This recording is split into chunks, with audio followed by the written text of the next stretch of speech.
Pagi dan salam sejahtera. Saya Asfar Razi, wartawan cilik daripada TVPS SMKPT. Kini saya berada di tempat latihan Sigma tanpa ruling.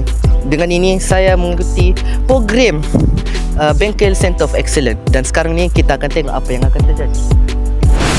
Kini saya berada di tempat latihan Sigma tanpa ruling. Marilah ikuti saya masuk ke dalam.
Salam sejahtera. Kini saya berada dengan pegawai USTP Puan Nazira.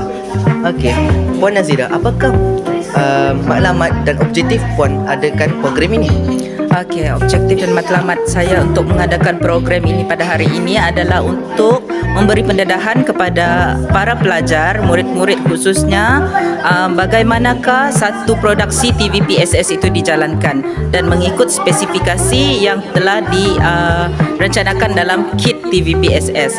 Sebab saya melihat penyertaan TVPSS di daerah Tuaran adalah sangat rendah disebabkan beberapa sekolah-sekolah kita di daerah Tuaran ini tidak mempunyai pengetahuan dan pengalaman tentang bagaimana TVPSS itu sendiri dijalankan.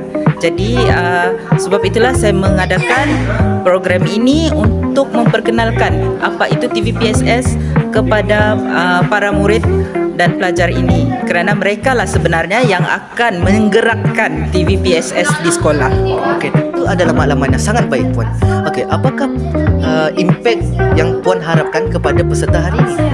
Okey, impact yang saya harapkan kepada peserta pada hari ini adalah semoga selepas berakhirnya bengkel pada hari ini akan bertambahlah penyertaan TVPSS kita dari daerah kita ke peringkat lebih tinggi, iaitu peringkat negeri. Sebab TVPSS ini adalah merupakan salah satu pertandingan yang penting di dalam anugerah Nilam Negeri Sabah. Jadi dengan berakhirnya bengkel pada hari ini, saya berharap kalau tidak pun tahun ini peserta kita bertambah, tapi tahun depan kita akan ada banyak penyertaan dan banyak pilihan untuk diadili.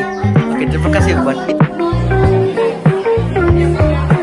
Dengan itu, tamatlah sudah program yang saya jalankan tadi.